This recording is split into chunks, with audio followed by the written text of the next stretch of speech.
Je m'appelle Gilles Leclerc, moi je suis développeur moteur, donc je suis toujours chez Triscal Interactive. Donc très rapidement, j'ai présenté mon parcours. Donc, j'ai un parcours assez classique en fait pour un développeur, c'est-à-dire donc bac S. Après j'ai fait une prépa, donc MPSI, donc maths, physique et sciences de l'ingénieur. Ensuite donc j'ai fait une école d'ingénieur pendant 2 ans, donc qui s'appelait les Frais à côté de Paris.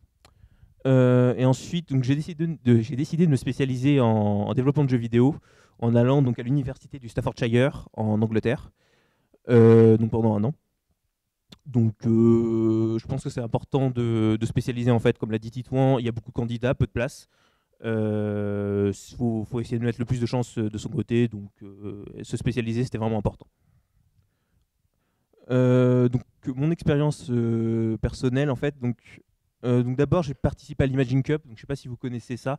En fait, c'est un concours international organisé par Microsoft. Donc, je crois que c'était ma première vraiment expérience de développeur en tant que tel. Donc là, en fait, notre projet, c'est par équipe de 4. Donc notre projet, ça consistait en fait à une application qui pouvait lire des textes en entrée et sortir un résultat sonore qui corresponde à l'ambiance du texte en fait. Tout ça a été géré automatiquement. Donc c'est un concours, donc on a réussi à finir deuxième en France. C'est plutôt pas mal. Ensuite, donc j'ai fait un stage chez Dassault Systèmes dans le cadre de mon école d'ingénieur. Donc là c'était mon premier poste en tant que développeur en jeu vidéo. Là, il s'agissait en fait de développer un démonstrateur en fait des solutions de Dassault Systèmes. Donc j'ai développé une sorte de simulation en fait de fabrication de bouteilles pour que les ouvriers puissent apprendre à manipuler la machine qui permet de fabriquer des bouteilles. Comme Jean-François l'a dit, c'est ce qu'on appelle un serious game, c'est un jeu qui apprend qui est sérieux en gros, qui permet d'apprendre des choses professionnellement par exemple. Ensuite, donc, j'ai eu un peu de temps, donc j'ai profité pour développer mon moteur maison. On verra très rapidement ce que c'est.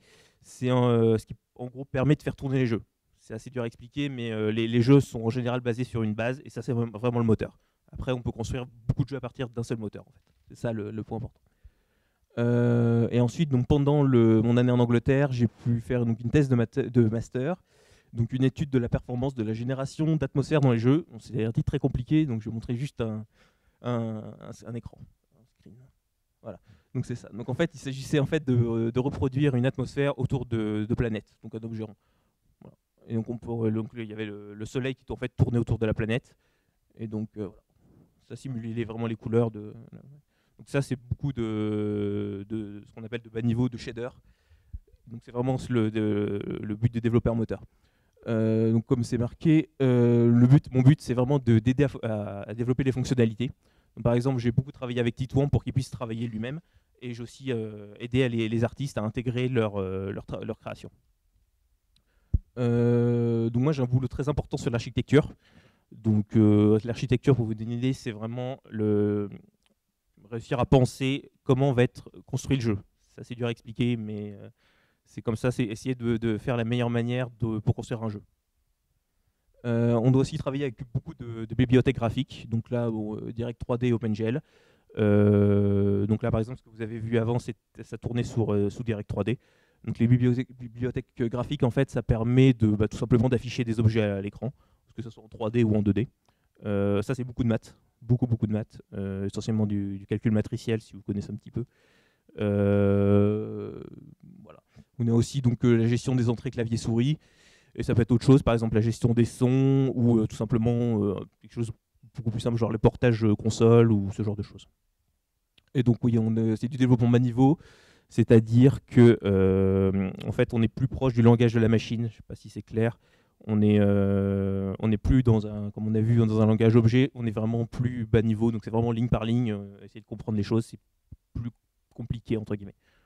Donc ça, c'est 2-3 bugs qu'on a pu rencontrer sur le développement graphique. Voilà. Donc celui-là était assez vicieux. Puis un autre, voilà, pareil. Ça, c'est un problème de texture aussi. Voilà. Donc très rapidement aussi 2-3 conseils pour développer, pour globalement devenir développeur. Bon, des choses qu'on a déjà dit. C'est développer déjà. C'est important de se faire de l'expérience, de montrer ce qu'on peut faire. c'est le point vraiment important, on l'a déjà dit et on le redira très probablement après. Je dirais aussi qu'il ne faut pas confondre jouer et créer, c'est deux choses différentes. On peut aimer jouer, on peut ne pas aimer créer, on peut aussi faire l'inverse, mais c'est plus rare. Et alors oui, ça c'est pas vraiment un conseil, mais c'est faire attention au salaire dans le métier du jeu vidéo. En tant que développeur, en général, en fait, les salaires sont à peu près 30% inférieurs à ce qu'on peut rencontrer par rapport à d'autres développeurs.